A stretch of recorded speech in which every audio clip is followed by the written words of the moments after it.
Look, everybody, this is Pastor Blair Blakesley here to Blair the good news of Jesus, and I'm glad to have you on board here today.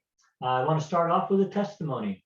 There was a Christian lady from the church that I go to who came up to me this last Sunday and said she listened to the one podcast on forgiveness, and she said she is just going through a really difficult time with brokenness within the family. And she shared how she is having to daily forgive different people within the family. I don't want to get into any specific because I just don't want, I don't want to reveal her name or her exact situation, but just a lot of hurt going on and really saying that she has to daily forgive and how difficult that was. And to hear her story and just the hurt and the pain going on, I said, hey, I'm going to be praying for you. And I have been. In fact, I prayed for her this morning, and lo and behold, I saw her late this afternoon after work. I went to one of the stores to pick up some stuff, and she was in there, her and her husband. And I said, hey, I just want you to know I'm praying for you. And she was so appreciative of it. And it's just a reminder to me, there's people hurting all over the place. I mean, we're surrounded by it, and we might think that everybody's doing just wonderful, and and we do have our wonderful days, but there are those who are struggling, and they wear a mask so you don't see the real hurt, the real them.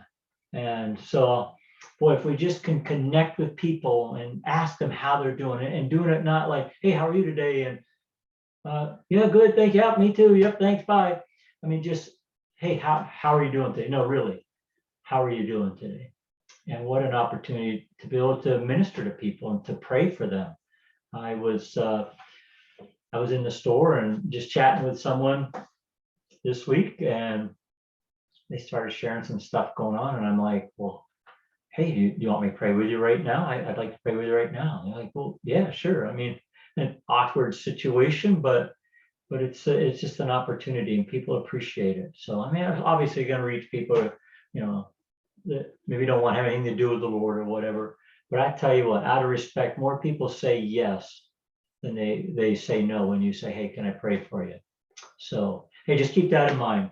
Today's challenge from the 40-day devotional challenge, chapter 18, is on loving your neighbors, and it's a little different than the one we did before. The passage is the same, Matthew 22 verses 34 through 40. The teachers of the law come to Jesus, to try and trick him, and they say, hey, Jesus, what's the greatest commandment? There's 10 of them.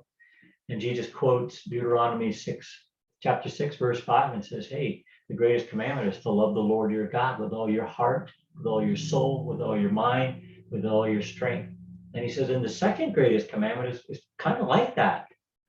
And that is to love your neighbor as yourself.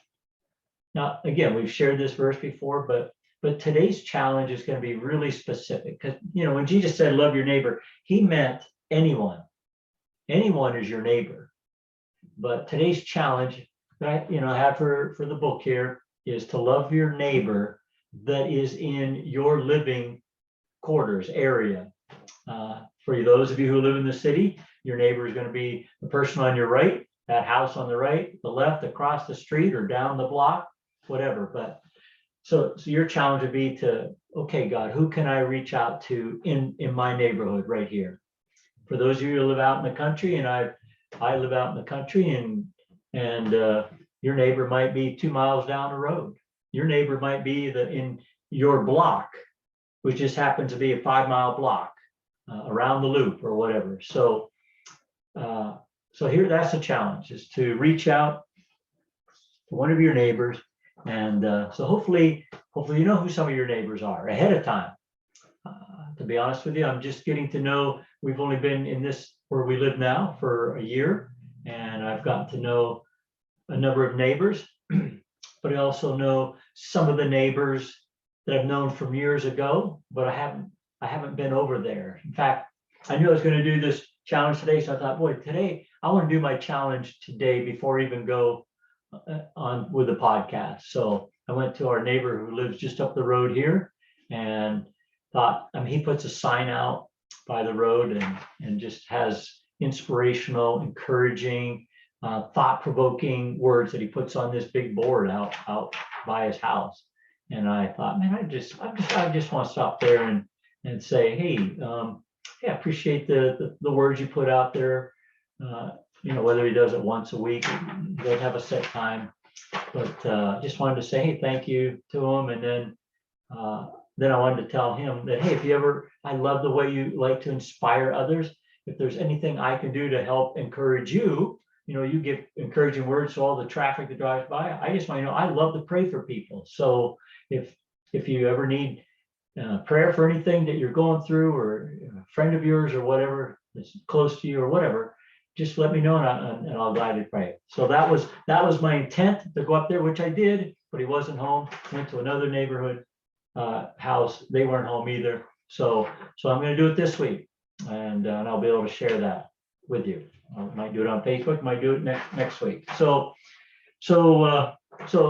you might say, hey, I know my neighbors, and there might be those who are like, hey, I've been living here 10 years. I don't even know who lives 3 houses down from me. So here's just a great opportunity to reach out to somebody in your neighborhood. And you might know some of them and go, well, I know this neighbor, and boy, she's a widow, or he lives by himself, or they're going through a tough time. But just open your heart to the Lord and see if he can't use you somehow to touch somebody's life in your living area there.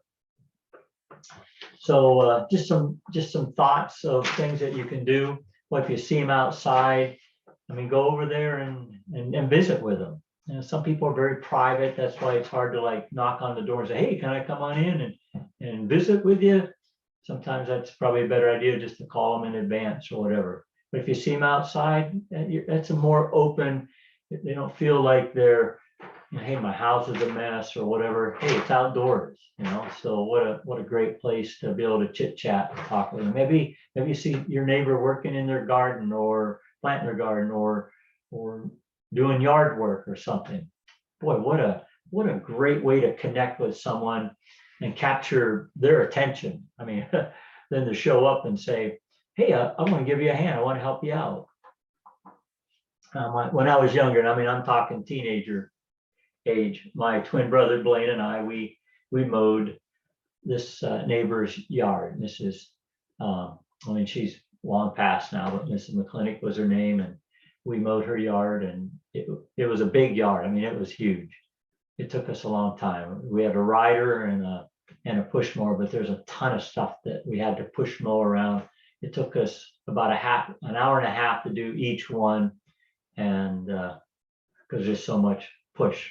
But anyways, so we did that. Whenever we were done mowing, she would tell us, hey, come on in. When you're done mowing, just come in and I'll pay you guys. So we mow and get our payment, and then we drive the tractor lawnmower back to our house. Again, it was just down the street or down the road. We live in the country, but it was about less than half a mile away. So, and boy, this one week she was really sick, and she called my mom and said, hey, don't have the boys come up. I'm not feeling well, and I just don't even worry about it. This week. Well, we're like, well, we want to do this. We got to do it. You don't want to wait 2 weeks. So we just told my mom, we're going to go up there and mow it for nothing. She don't even have to worry about trying to see us or anything. So paying us afterwards or whatever. We don't have to go inside. She can just be there and rest or whatever she does when she's sick. So, but anyways, we went there, we mowed the yard, and boom, we went home, took everything home, and she called my mom, says, hey, your boys came up and mowed the yard. I expect them to come in, and I would have gladly paid them if they wanted to come in. And mom goes, no, Miss McClinic, they said they want to do it for free. And she said, for free? They said, yeah. They said if you weren't feeling well, this would just be their way of saying, hey, we want to help you when you're not feeling good. Well, my mom says she just broke down in tears. And I mean, that's life. That's life. When somebody reaches out to us, boy, it really touches our heart, because especially when you're not even expecting it, and it catches you off guard. It's heartwarming. It makes you feel important and valuable. And we are. I mean, everybody is important. Everybody is valuable. So but I mean, that's something that we did, and what a blessing it was for her, but certainly what a blessing it was for us, just to be able to help somebody going through a tough time. I remember one of the girls in our youth group, she shared about this gentleman who lived by himself, an elderly man, and she wanted to reach, he lived down the road from her and her family. So she's in high school, but she made some chocolate chip cookies and took it down to him and hung out with him for an hour and just visited with him. Boy, what a gift that was to him. And they chatted, and boy, she went home, and next week she went back out again, visited for an hour, and they played some card games and whatever else. So, and it was just a blessing to him. And eventually he passed away. But she was there more than a couple times. She was there several times, just really ministered to him and made his day. He just loved to see her there. And that's, again, that's real life. That's us as human beings. We don't like to be alone. And there's people that are alone and would just praying to God, please send somebody to my house today. That was my grandmother. And I shared this on one of my other podcasts. She would just say, I'm wondering if today is the day that someone's going to come and visit with me. I wonder if today, and think, well, today someone's going to visit with me today. And it didn't happen, and it didn't happen. And that could be our neighbors right around the corner, right next door. So some of you have special gifts, like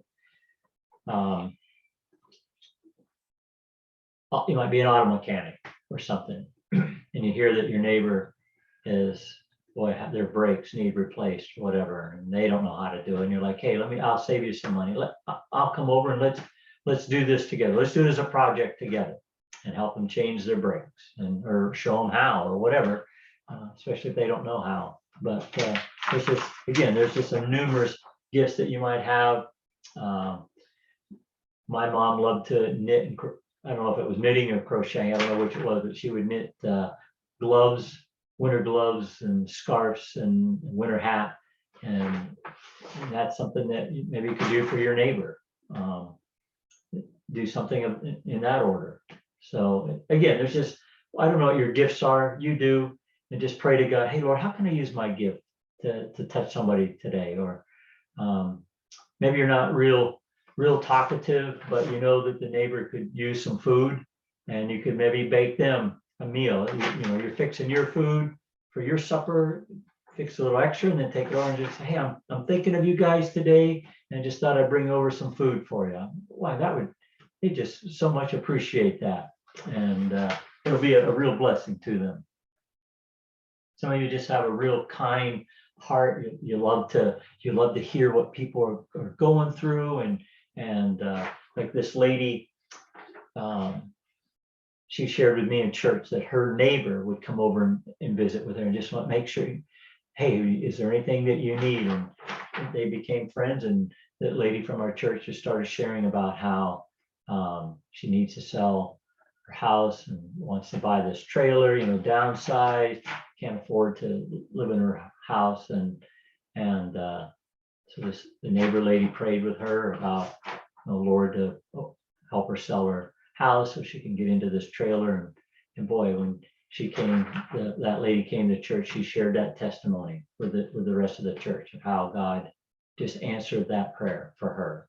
And it was through the prayer of the neighbor. And so some of you have that same kind of a heart, like you can go next door and just say, hey, how's it going, and visit with them and hear what they're going through.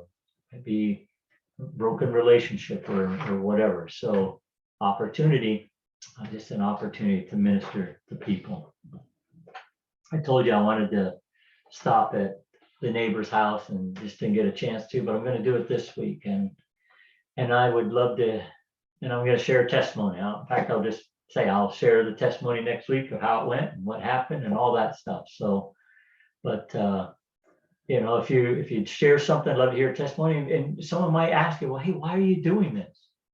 Well, boy, there's a great way just to say two things. One, hey, I want to get to know my neighbors. I haven't been over here. I can't tell you when, or I've never been over here to visit with you. And I thought, well, this today would just be a great day to do that and so I can get to know you and you can get to know me and my family. And so that would be, you know, something that you could respond to. And then while you're doing that, you could just say, hey, if there's anything I can be praying for you for, I'd love to, if there's anything I can pray for you for, is there anything going on with your life or with that, whatever, however, but just what an open door, especially if they're appreciative, what an open door, just be able to say, hey, how can I pray for you?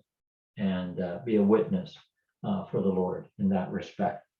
So, hey, those are just some things I wanted to go over with you. And really, I just kind of looking over my notes here. There's a short message tonight, but it could be an impactful challenge if you just say, I'm going to do it. I'm going to do it. God, give me the strength, help me to just set aside some time and pick the day, pick the house, Lord, and let me go and just be a blessing in some way. So, and then we want to hear it. Put it on Facebook, put it on YouTube, whatever. All right. God bless you. Thank you so much. Look forward to it. Love you and hope that you just have a strong week with the Lord and be a blessing to others. Take care now.